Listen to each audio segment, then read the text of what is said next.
جو lower belt کے لوگ ہیں ان کی خواہش ہے کہ ضلعی ہیڈ کوارٹر جو ہے پڑھنا کے مقام پہ ہو اور ان کے جو مسائل ہیں وہ حل ہوں، جبکہ جو شہر مری شہر ہے اور اس کی جو قرب و جوار کے جو لوگ ہیں وہ ان کی خواہش ہے کہ مری شہر میں یا زیادہ سے زیادہ لو ٹوپر تک ہیڈ کوارٹر بن جائے تو بہتر ہے۔ اس سے آگے اگر چلا جاتا ہے تو ان کو مری والوں کو پنڈی جانا نزدیک ہے، لیکن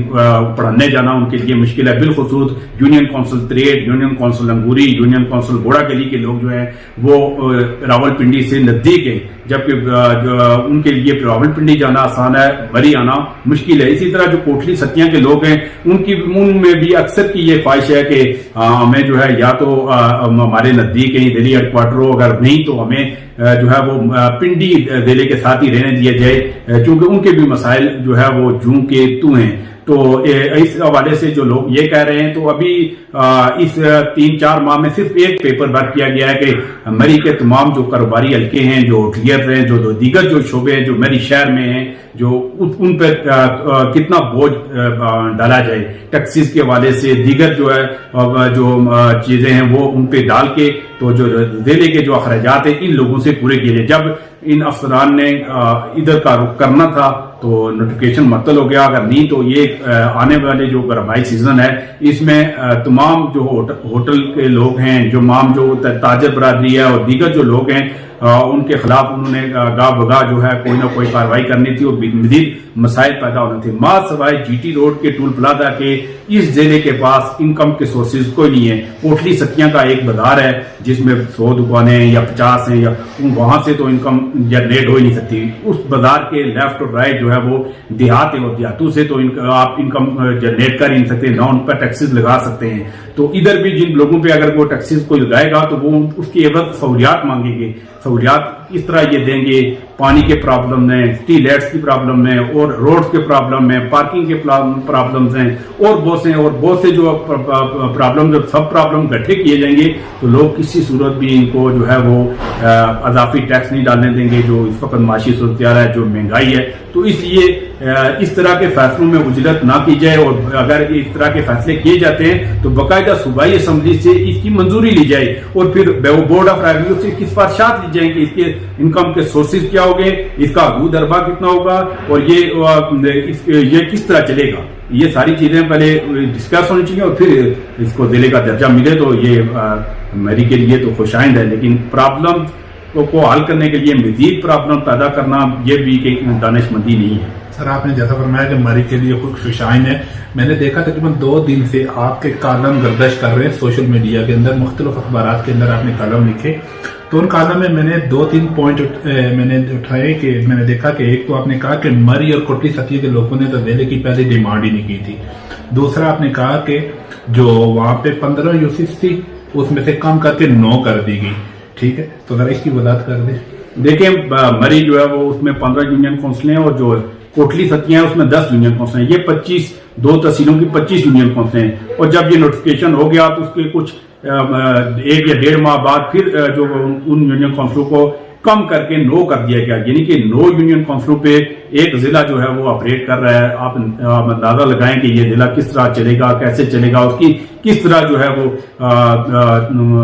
حکمت عملی بنائی گئی ہے، اور کس طرح اس کی پلاننگ کی گئی ہے کہ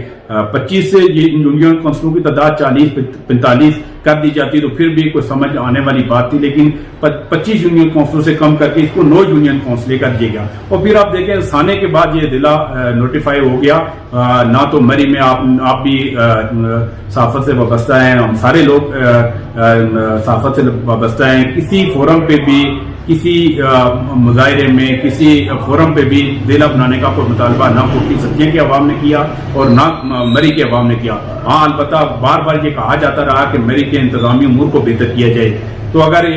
ضلع بنانے کے بجائے اگر مری میں 2 اسسٹنٹ کمشنر لگا دیے جاتے، ایک اسسٹنٹ کمشنر رورل اور ایک اربن، اور جو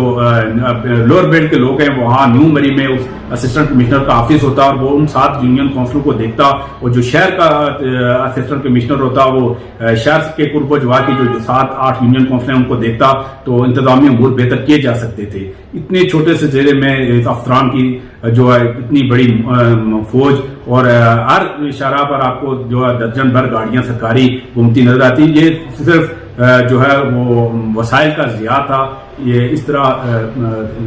ذیلیں چلتے نہیں ہیں اور اس طرح ذیلیں بنتے نہیں ہیں. تو فیض بھائی صاحب آپ ماشاءاللہ سینئر صحافی ہیں, آپ پریس کلب میں یہاں بھی بیٹھتے ہیں, آپ کی نظر ہوتی ہے جو علاقے کے مسائل ہیں, تو ہمارے علاقے کی جو محرومی ہے وہ کس طرح ختم ہوگی, یہاں کے جو مسائل ہیں؟ دیکھیں جی, یہ محرومیاں ڈسٹرکٹ بنانے سے تو ختم نہیں ہوں گی. یہ محرومیوں کی یہ ہے کہ چیزوں کو ان کی پرائرٹیز پہ حل کیا جائے. فرق کریں یہاں گرمائی سیزن میں پانی کا بڑا پرابلم ہوتا ہے, تو پہلے ایک چیز کو حل کر کے پھر دوسری کی طرف جایا جائے. پانی کے لیے منی ڈیم بن سکتا ہے دھار جاوا رو کے مقام پر, کھانی تک پانی کے سورسز ہیں وہاں ایک منی ڈیم بن سکتا ہے. تو پہلے جو پرائرٹیز ہیں ان کو دیکھا جائے کہ کون سے مسائل بڑے ہیں, بڑے مسائل کو حل کیا جائے. پانی ہے, اس کے بعد پارکنگ کا مسئلہ ہے, اس کے بعد یہاں بجلی کا بریک ڈاؤن ہے بار بار, اس کو بہتر کیا جائے. پھر یہاں کی شاہراہیں ہیں ان کو بہتر کیا جائے. تو اس طرح جو ہے نا وہ مرحلہ وائز یہ چیزیں بہتر ہو سکتی ہیں. یہ نہیں ہو سکتا کہ 10 اور 15 اور 20 مسائل اکٹھے لوگوں کی خواہش کے مطابق حل ہو جائیں. یہ ایسا ممکن نہیں ہے, کیونکہ مالی وسائل جو ہیں وہ انتہائی کم ہیں, اور ہمیں جو ہے اس چیزوں پہ ان کو فوکس کرنا چاہیے.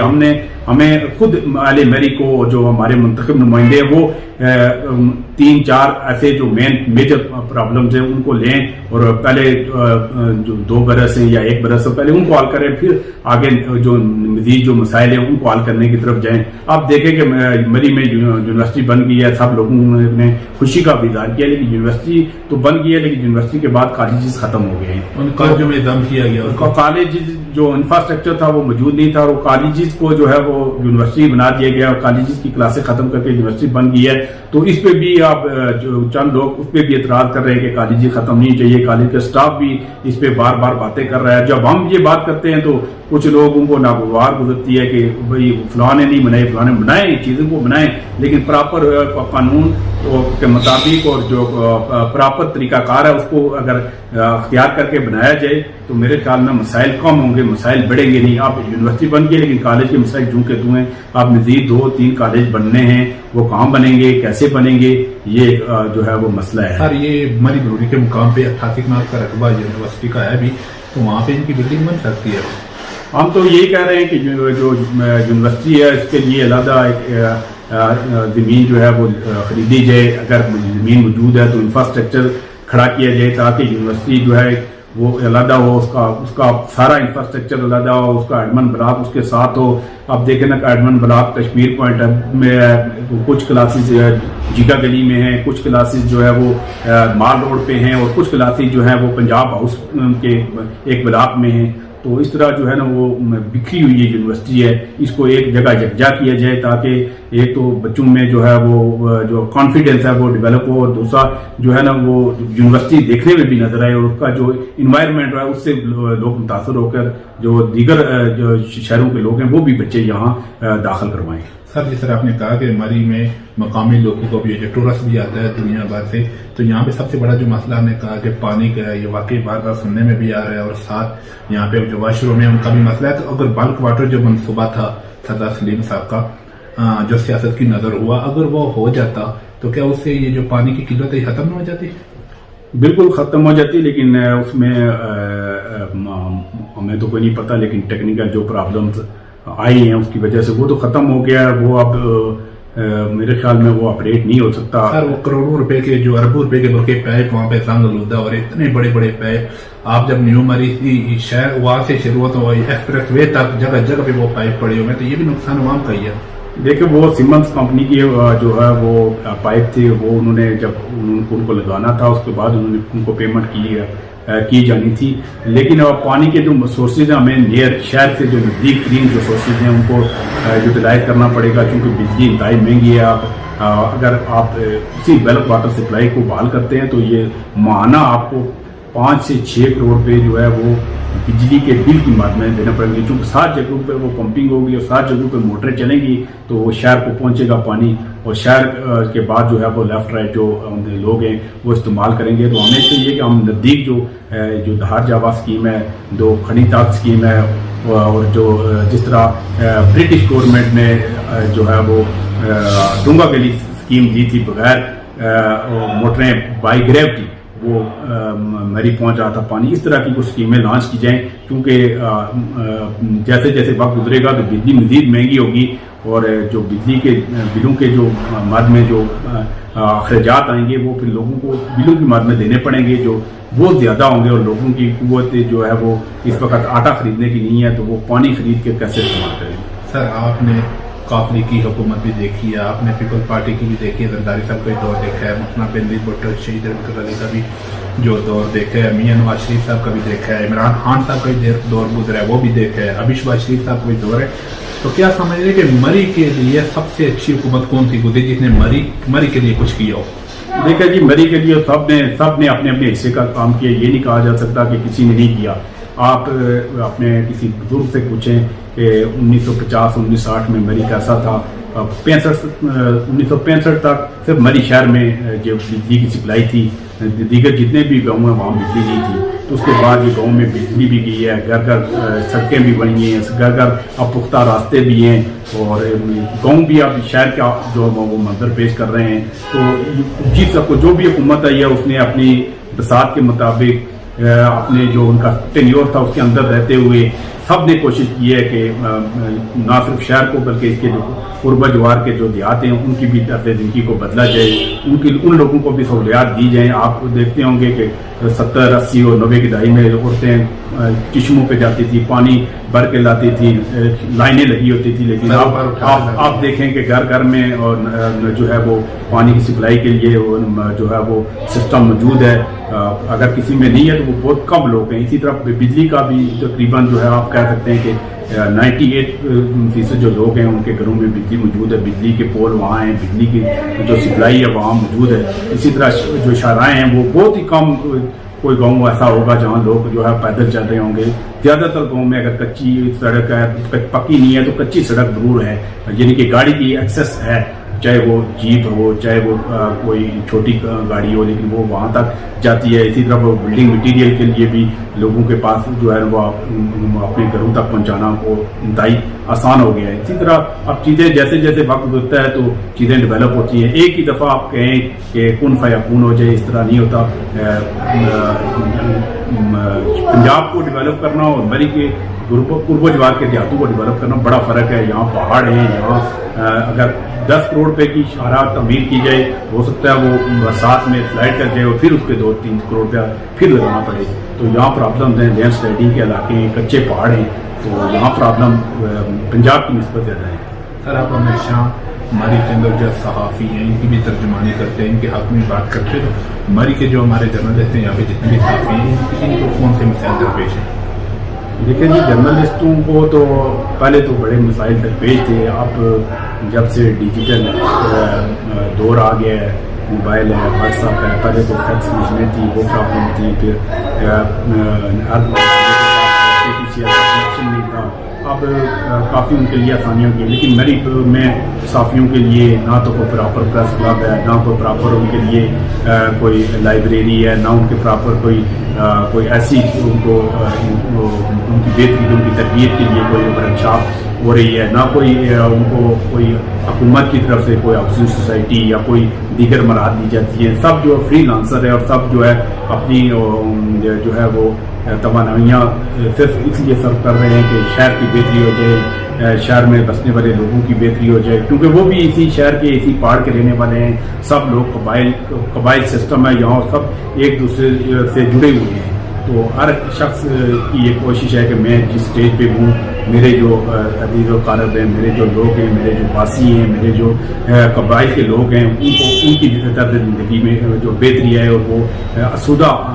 حال میں رہیں اور ان کی زندگی میں آسانیاں پیدا ہوں. سر یہاں پہ مری میں بڑے بڑے سیاسی نام گزرے ہیں, حقان عباسی شہید رحمۃ اللہ علیہ, اس کے ساتھ ان کے بعد گزرے راجہ شفاق سرور صاحب, سردار صاحب گزرے, سردار سلیم صاحب کے بڑے جو بھائی تھے. اچھا, اس کے علاوہ اور بہت بڑے بڑے نام گزرے ہیں, لیکن جب سے راجہ شفاق سرور مرحوم دنیا سے گئے ہیں تو مری کو ویسے بھی سیاسی طور پہ یتیم کہا جا رہا ہے. اس والے سے کیا رد عمل ہے؟ دیکھیں جی, مری نے بڑے سیاسی نام دیے ہیں. آپ جو راجگان فیملی ہے ان کے جو والد محترم تھے وہ بھی ممبر صوبائی اسمبلی تھے، اور پھر بابو حنیف صاحب وہ بھی ممبر صوبائی اسمبلی رہے ہیں، اس کے بعد خاقان عباسی صاحب ممبر قومی اسمبلی رہے ہیں، اس کے بعد جو ہے وہ بڑے شاہ خاقان عباسی پرائم منسٹر رہے ہیں، راجہ اشفاق سرور جو صوبائی وزیر رہے ہیں اور وہ صوبائی وزیر صحت بھی رہے ہیں، صوبائی وزیر جنگلات بھی رہے ہیں، صوبائی وزیر محنت افرادی قوت بھی رہے ہیں، اور شاہ اشفاق سرور چونکہ وہ سیاست کے جو ہے وہ بےتاج بادشاہ مانے جاتے تھے، نہ صرف مری میں بلکہ جو پنجاب پورا پنجاب ہے وہ سیاست کا انہیں گرو مانتا تھا۔ اشفاق سرور کی سیاسی بصیرت کا اندازہ آپ اس بات سے لگا لیں کہ 300 سے زائد جو ممبر صوبائی اسمبلی تھے ان کو ٹکٹ جو ہے وہ راجہ اشفاق سرور وہ تقسیم کرتے تھے، وہ سکتی پنجاب تھے اور بڑے قد کاٹ کے جو شخصیت تھی۔ جب پنجاب میں کوئی کسی دفعہ بحران پیدا ہوا تو ان کا نام بطور وزیر اعلیٰ لیا جاتا تھا کہ پنجاب کے جو ہے وہ 3 بڑی طاقتور جو سیاسی شخصیات اس میں راجہ اشفاق سرور کا بھی نام تھا۔ راجہ اشفاق سرور نے بڑے وقار، بڑے عزت اور بڑے جو باری سے اس علاقے کی نمائندگی کی اور اس علاقے کے لوگوں کی نمائندگی کی، اور کبھی بھی نہ خود اپنا سر جھکایا اور نہ عوام کا سر جھکنے دیا۔ وفاداری کی وہ علامت تھے، اور اسی لیے وہ بڑے دبنگ طریقے سے کہتے تھے کہ اگر میں وزیر نہ ہوا تو مشیر ضرور ہوں گا، کیونکہ ان کی بڑی گرفت تھی پنجاب میں، اور خاص کر جو ہے جو PMLN میں وہ بڑے مانے جاتے تھے اور بڑے جانے جاتے تھے۔ اور راولپنڈی ڈویژن جو پورا راولپنڈی ڈویژن تھا اس میں اگر سیاست میں کسی کا نام لیا جاتا تھا تو وہ راجہ اشفاق سرور تھا۔ سر آخر میں جو دنیا بھر سے دیکھنے والے ہمارے ناظرین نے کیا پیغام دیں گے؟ جو لوگ ہمیں دیکھ رہے ہیں، مری جو ہے وہ ایک خوبصورت سیاحتی اسٹیشن ہے، بدقسمتی سے اس کی پلاننگ نہیں کی گئی، اس کو اس طرح پرکشش نہیں بنایا گیا کہ سیاح جو ہے وہ بار بار اس شہر کی طرف آئیں۔ یہاں مسائل ہیں، مسائل کے ہم بات ہیں، لیکن پھر بھی یہ شہر جو ہے آج بھی جو ہے پورے پاکستان میں جو ہے اس کی ایک اہمیت ہے۔ اس میں ایک خوبصورت 4 موسم آتے ہیں، اس کی جو پل کھاتے پہاڑ ہیں، اس کے جو سرسبز درخت ہیں، اس کے جو انوائرمنٹ ہے، اور بالخصوص موسم گرما میں جو بغیر اسی کے ٹھنڈی ہوائیں ہیں، تو اس شہر کو اسی لیے ملکہ کوثر کہا جاتا ہے، جنت نظیر وادی کہا جاتا ہے۔ اس وادی کو صرف سنوارنے کی ضرورت ہے۔ اس وادی میں قدرت نے وہ ساری چیزیں پیدا کی ہیں جو کسی خوبصورت سیاحتی اسٹیشن میں ہوتی ہیں، جو قدرت کی طرف سے دی گئی تمام جو نعمتیں ہیں وہ اس وادی میں موجود ہیں۔ صرف اس وادی کی جو ہم نے بے حرمتی کی ہے، جو ہم نے اس وادی کا خیال نہیں رکھا، یہاں کنکریٹ کے پہاڑ کھڑے کیے اور دیگر مسائل پیدا کیے، یہ ہمارے اپنے پیدا کردہ ہیں، اور ہم اگر ان کو بہتر نہیں کریں گے تو یہ جو وادی ہے یہ اپنی جو اہمیت اور اپنی جو خوبصورتی ہے وہ برقرار نہیں رکھ سکے گی۔ جی ناظرین، آج کے ہمارے مہمان تھے خطہ کوثر کی عبدالعزیز شخصیت، سینئر صحافی، نائب صدر مری پریس کلب توفیل عباسی صاحب۔ سر بہت شکریہ ٹائم دینے کا، بہت شکریہ، مہربانی۔ اگلے ایک نئے پروگرام تک اپنے میزبان آصف شوکت عباسی کو اجازت دے، اللہ نگہبان۔